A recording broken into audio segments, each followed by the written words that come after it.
Assalamualaikum warahmatullahi wabarakatuh. Selamat sore, Kak Bipun. Hari ini tanggal 27 April 2020 Senin, saya akan menyampaikan informasi terkini tentang COVID-19 di Provinsi Lampung. Saat ini ODP yang ada di Provinsi Lampung berjumlah 3.244, di mana 2.606 sudah selesai pemantauan dan lagi dipantau adalah 635 orang, dan yang meninggal dalam status ODP ada 1 orang. Untuk pasien dalam pengawasan, Provinsi Lampung saat ini mempunyai 69 orang, di mana yang masih berada di ruang isolasi ada 19, yang sudah keluar hasil swabnya ada 37 orang hasilnya negatif, dan yang meninggal ada 13 orang. Untuk kasus terkonfirmasi COVID-19 atau positif COVID-19, jumlahnya ada 42 orang, yang lagi dirawat di ruang isolasi ada 27 orang, sedangkan yang meninggal 5 orang dan yang sembuh 10 orang. Jika kita melihat data COVID-19 untuk Provinsi Lampung, ada penurunan daripada jumlah PDP. Ya, di sini bisa kami sampaikan penjelasannya karena ada data PDP berubah ke arah konfirmasi positif. Jadi di PDP dia berkurang, dia masuk ke data yang konfirmasi positif yang masih dirawat di ruang isolasi. Ya, saat ini juga kami perlu informasikan, kami masih menunggu ada sejumlah 54 swab yang masih menunggu hasil baik dari BPKM Palembang maupun dari Litbangkes di Jakarta. Ada pertanyaan juga, bagaimana seharusnya penanganan orang yang diduga COVID-19 dan hanya disarankan isolasi mandiri di rumah, sedangkan warga sekitarnya merasakan khawatir. Ya, jadi memang kalau protokol kesehatan ada orang yang tanpa gejala tapi dia positif COVID-19, biasanya ditemukan dari hasil tracing seorang pasien yang positif, itu memang seharusnya isolasi mandiri atau karantina mandiri di rumah selama 14 hari ya. Nanti akan diperiksa lagi swabnya sampai 2 kali negatif baru dia dinyatakan sembuh.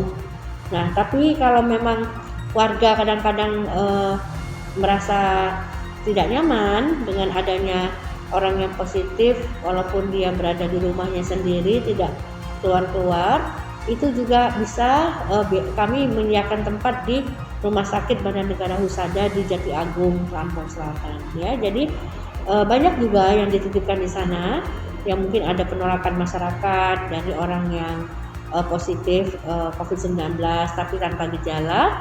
Nah, mereka dititipkan di Rumah Sakit Bandar Negara Husada. Klaster Goa merupakan salah satu yang terbanyak di Lampung. Apakah Dinkes telah mendata peserta tablik akbar Ijtima Goa dari Lampung? Ada berapa jemaah dari Lampung dan dari daerah mana saja mereka berasal? Apakah ada pengawasan khusus bagi mereka? Ya, kami sudah mendata peserta tablik Ijtima dari Goa. Ya, jadi memang klaster Goa ini tersebar di beberapa kabupaten kota. Ada di Tulungagung Barat, Lampung Barat, juga Lampung Utara, Lampung Selatan, Bandar Lampung, dan Waikanan. Kita sudah melakukan tracing terhadap klaster Goa itu dengan melakukan rapid test terhadap semua klaster Goa tersebut dan hasilnya adalah negatif.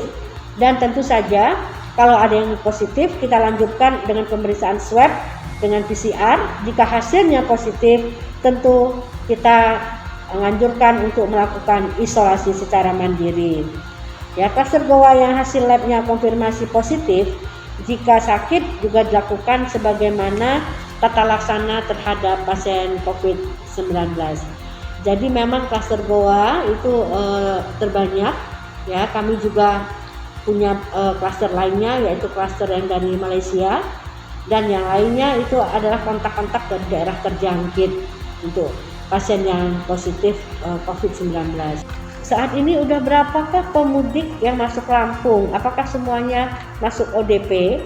Dan apakah di Dinas Kesehatan sudah ada data terkait hal tersebut? Ya, walaupun sudah ada larangan mudik ya dari Bapak Presiden Republik Indonesia, tapi masih ada saja pemudik yang melanggar berdasarkan data notifikasi dari Pelabuhan Bakauheni Lampung, jumlah pemudik dari tanggal 24 sampai dengan tanggal 26 April ini berjumlah 618 orang.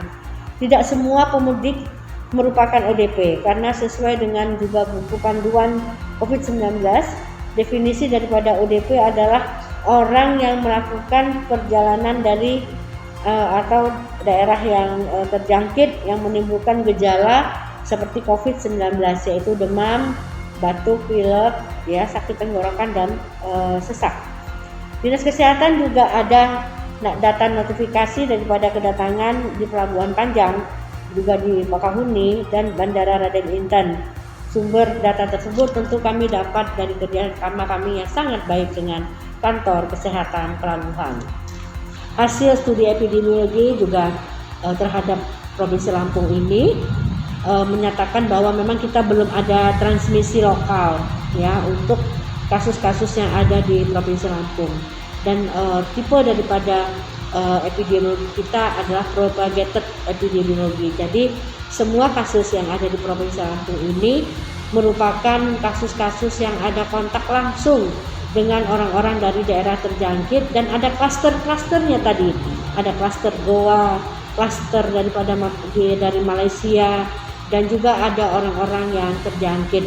Nah, kami juga memeriksa terhadap beberapa kedatangan dari pondok pesantren, ya, yang datang, yang kita tahu mereka berasal dari daerah merah, ya, zona merah. Jadi kita juga perketat pemeriksaan kita terhadap semua yang pulang dari pondok pesantren, ya. Dan untuk informasi juga kami sudah melakukan screening juga di pintu-pintu masuk dengan rapid test, ya, baik di Bakauheni maupun di pintu-pintu masuk untuk di Palembang dan juga dari Bengkulu.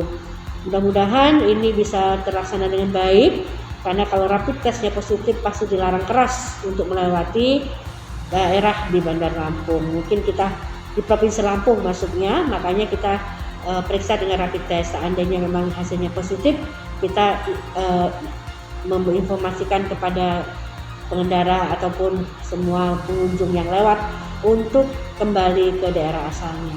Mungkin itu yang dapat saya sampaikan.